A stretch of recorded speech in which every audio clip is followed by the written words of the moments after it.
Haji Hasyim Asy'ari tentang persatuan. Hal ini dikutip dari kitabnya, yaitu Kitab Al-Muqaddimah Al-Qanun Al-Asasi li Jam'iyah Nahdlatul Ulama. Yang pertama, persatuan kebangsaan. Dari kitab Kiai Haji Hasyim Asy'ari, di sini kata persatuan jika tidak diikuti dengan kata yang lain, maka artinya kata persatuan itu bermakna mutlak atau dalam arti umum. Namun, jika melihat efek dari persatuan berupa negara yang menjadi makmur, maju, dan lain sebagainya, dapat dipahami bahwa persatuan yang dimaksud ialah persatuan kebangsaan yang dapat mengakibatkan kesuksesan dan kemajuan bangsa dan negara. Pemikiran Kiai Haji Hasyim Asy'ari tentang persatuan kebangsaan diimplementasikan dalam kehidupan nyata, yaitu peranan dan kontribusi Kiai Haji Hasyim terutama dalam rangka melawan kolonial Belanda merupakan wujud nyata dari implementasi pemikiran bahwa persatuan dalam semangat nasionalisme juga harus diupayakan secara maksimal. Kemudian persatuan yang kedua yaitu keagamaan. Pemikiran persatuan yakni bersatu dalam bendera Islam. Kiai Haji Hasyim Asy'ari menyatakan, sesungguhnya pertemuan dan saling mengenal, persatuan dan kekompakan adalah merupakan tidak seorang pun tidak mengetahui manfaatnya. Jadi redaksi ini menunjukkan bahwa Kiai Haji Hasyim Asy'ari memiliki pemikiran tentang persatuan dalam bidang agama, khususnya Islam. Kemudian dipertegas lagi dengan mengajak semua kalangan dalam umat Islam untuk bersatu dalam naungan sebuah organisasi bernama Nahdlatul Ulama atau NU. Kemudian persatuan yang terakhir yaitu persatuan untuk bermadzhab. Kiai Haji Hasyim Asy'ari menginformasikan akan kebutuhan kita untuk mengikuti mazhab, khususnya mazhab 4 yang dikenal luas umat Islam, yaitu mazhab Maliki, Hanafi, Syafi'i, dan Hambali. Kiai Haji Hasyim Asy'ari menyatakan bahwa paling tidak ada 3 alasan kuat bagi umat Islam harus berpegang teguh pada 4 mazhab, yaitu antara lain yang pertama, syariat Islam dapat diketahui dan menyebar luas hingga generasi yang jauh dari Rasulullah melalui 2 metode, yaitu yang pertama proses transfer dan yang kedua penggalian hukum. Sementara keduanya hanya dapat dilalui jika umat Islam mau mengetahui, mendalami, serta mengikuti pendapat generasi sebelum mereka hingga mencapai Rasulullah. Kemudian yang kedua, Nabi Muhammad SAW memerintahkan kita untuk mengikuti golongan mayoritas. Ketika mazhab-mazhab yang ada saat ini, sebagian dari mereka telah hilang kecuali 4 mazhab yang masih menunjukkan eksistensinya. Maka mengikuti mereka sama dengan mengikuti kelompok ulama mayoritas. Dan itu merupakan implementasi dari perintah Nabi Muhammad. Dan yang terakhir, realitas kondisi sekarang yang jauh dari masa Nabi. Sementara sifat-sifat terpuji juga sudah mulai langka. Amanah banyak yang dihianati. Orang yang mengaku sebagai ulama dan ahli fatwa juga semakin banyak. Sementara mereka belum tentu dapat. Amanah banyak yang dihianati. Orang yang mengaku sebagai ulama dan ahli fatwa juga semakin banyak. Sementara mereka belum tentu dapat dipercaya. Oleh karena itu, lebih baik kita mengikuti mazhab yang benar-benar dapat dipercaya serta dapat diikuti oleh ulama masa kini. Dan mereka ialah mazhab Imam 4 tadi. Pemikiran Kiai Haji Hasyim Asy'ari. Kiai Haji Hasyim Asy'ari menulis mengenai Ahlus Sunnah wal Jamaah dalam kitabnya Ar-Risalah At-Tauhidiyah atau kitab tentang tauhid, dan Al-Qaiyat fi bayan ma yajib min al-aqaid atau syair-syair dalam menjelaskan mengenai kewajiban-kewajiban menurut akidah. Menurut Kiai Haji Hasyim Asy'ari, merujuk pada Ar-Risalah Al-Qusyairiyah, kitab tasawuf yang ditulis oleh Al-Qusyairi, dan komentar kitab ini ada 3 tingkatan dalam mengartikan keesaan Tuhan atau tauhid. Tingkatan pertama adalah pujian terhadap keesaan Tuhan. Tingkatan yang kedua meliputi pengetahuan dan pengertian mengenai keesaan Tuhan.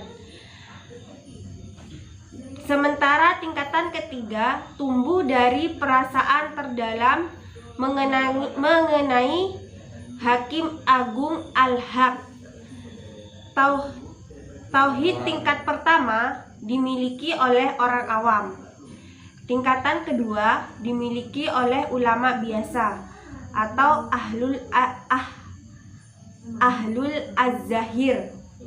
Sedangkan yang ketiga dimiliki oleh para sufi yang telah sampai ke tingkatan pengetahuan pada Tuhan atau ma'rifah dan mengetahui esensi Tuhan atau hakikoh. Doktrin ini Kiai Haji Hasyim Asy'ari juga mengutip sabda Rasul bahwa iman adalah perbuatan yang paling dicintai Tuhan dan menyekutukan Tuhan adalah kebalikan dari iman. Selain itu, dengan mengutip beberapa ulama, Kiai Haji Hasyim Asy'ari telah mengatakan bahwa percaya kepada keesaan Tuhan membutuhkan iman, dan siapa saja yang tidak memiliki iman tidak akan percaya kepada keesaan Tuhan. Baik, selanjutnya di sini saya akan menjelaskan tentang inklusivitas pemikiran keagamaan Abdurrahman Wahid atau yang biasanya kita kenal dengan Gus Dur. Gus Dur itu terkenal sebagai peneliti yang amat produktif sejak muda. Banyak sekali karya tulisnya yang dihasilkan baik dalam bentuk makalah ataupun dalam bentuk buku-buku. Buku-buku yang dihasilkan itu antara lain sebagai berikut. Yang pertama, Bunga Rampai Pesantren tahun 1970. Di dalam buku ini merupakan pemaparan Gus Dur atas pemahaman fikih yang berkembang di pesantren dengan tantangan realitas kehidupan yang sedang berubah. Buku yang kedua yaitu tentang Muslim di Tengah Pergumulan tahun 1981. Buku ini berupa bunga rampai kumpulan karangan diterbitkan oleh Lembaga Pembangunan Nasional. Terus yang ketiga yaitu tentang Kiai Nyentrik Membela Pemerintah tahun 1997. Yang keempat tentang Islamku, Islam Anda, Islam Kita, Agama Masyarakat Negara Demokrasi tahun 2006. Terus selanjutnya Kita dan Fakta, terjemahan dari buku Syed Hussein Nasr yang diterbitkan oleh Lembaga Pembangunan Nasional. Terus pemikiran-pemikiran Gus Dur yang berkembang di dunia pesantren, di mana Gus Dur lahir dan dibesarkan. Lebih tepatnya lagi, pemikiran Gus Dur tidak bisa lepas dari pemikiran ayahnya, yaitu Kiai Haji Wahid Hasyim, seorang pendiri NU. Secara tidak langsung, Gus Dur yang waktu itu masih anak-anak ikut berinteraksi dan berkomunikasi dengan tamu atau teman-teman ayahnya. Sebagian pengamat menyebut Gus Dur sebagai pemikir yang liberal jika dilihat dari perspektif tradisi pemikiran pesantren atau ulama NU, kitab-kitab standar yang dijadikan referensi ulama, Konferensi Besar Syuriah NU, dan hasil musyawarah nasional alim ulama. Namun, mantan ajudan Gus Dur tidak setuju dengan pemikiran tersebut. Menurutnya, Gus Dur itu tradisional, tetapi ia menghargai dan menerima pemikiran-pemikiran progresif yang berkembang di kalangan cendekiawan dan anak-anak muda. Selanjutnya itu inklusivitas pemikiran Islam Gus Dur. Yang pertama tentang pribumisasi ajaran Islam. Di antara pemikiran inklusif Gus Dur yang paling menonjol adalah tentang pribumisasi ajaran Islam. Pribumisasi ajaran Islam yaitu pemahaman terhadap nas, baik yang bersumber dari Al-Quran maupun yang bersumber dari hadis yang dikaitkan dengan masalah-masalah di negeri ini. Yang kedua, Islam sebagai etika sosial. Ketidaksetujuan Gus Dur dengan formalisasi ajaran Islam dalam kehidupan berbangsa dan bernegara didasarkan pada keyakinannya bahwa bangsa Indonesia yang majemuk, Islam tidak perlu dipaksakan menjadi undang-undang atau hukum negara, meskipun mayoritas masyarakat Indonesia beragama Islam.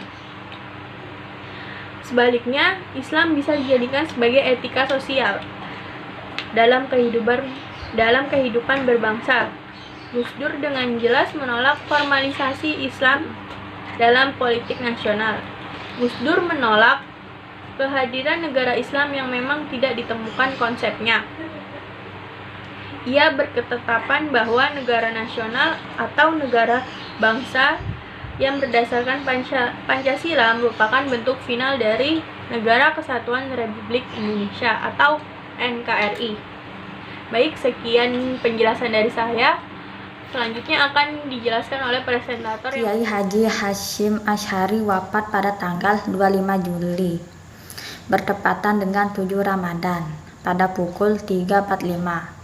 Beliau ditetapkan sebagai pahlawan pergerakan nasional dengan surat keputusan Presiden Republik Indonesia tanggal 17 November.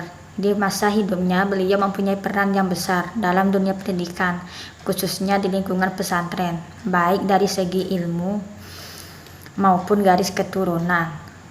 Sedangkan dalam perjuangannya dalam rangka merebut kemerdekaan melawan Belanda, beliau gigih dan punya semangat pantang menyerah, serta jasanya kepada bangsa dan negara, sehingga beliau diakui sebagai seorang pahlawan kemerdekaan nasional. Kompleks pesantren Tebu Ireng menjadi tempat peristirahatan terakhir bagi Kiai Haji Hasyim Asy'ari. Sepeninggal Nafikoh, Kiai Hasyim memutuskan menikah lagi dengan Masruroh, putra Kiai Hasan yang juga pengasuh pesantren Kapurjo Pagu. Dari hasil perkawinannya keempatnya ini, Kiai Hasyim memiliki 4 orang anak. Perkawinannya dengan Masruroh ini merupakan terakhir bagi Kiai Hasyim hingga akhir hayatnya. Beliau ikut berjuang dalam membela negara. Semangat pahlawannya tidak pernah kendor, bahkan menjelang hari-hari hidupnya. Bung Tomo dan Panglima Besar Jenderal Sudirman kerap berkunjung ke Tebu Ireng, meminta nasihat beliau perihal perjuangan mengusir penjajah. Nah, itulah tadi biografi sejarah hidup Kiai Haji Hasyim Asy'ari yang saya jelaskan. Dan selanjutnya adalah biografi Kiai Haji Abdurrahman Wahid atau yang disebut Gus Dur. Kiai Haji Abdurrahman Wahid atau yang biasa akrab dengan sebutan Gus Dur. Nama lengkapnya adalah Abdurrahman Ad-Dukhil yang memiliki arti sang pendobrak. Beliau adalah tokoh yang penuh kontroversial dan berdedikasi tinggi terhadap pembelaan pada kaum minoritas dan penegakan hak asasi manusia. Namun yang tak kalah menarik dari pendiri Nahdlatul Ulama ini yang kita pelajari adalah kemampuannya mengemas setiap pemikiran dan gagasan dalam situasi yang harmonis. Sebuah ciri khas yang menggambarkan kesederhanaan gaya hidup masyarakat kelas bawah dan pinggiran. Abdurrahman Wahid dilahirkan di Jombang, salah satu di Kabupaten Jawa Timur.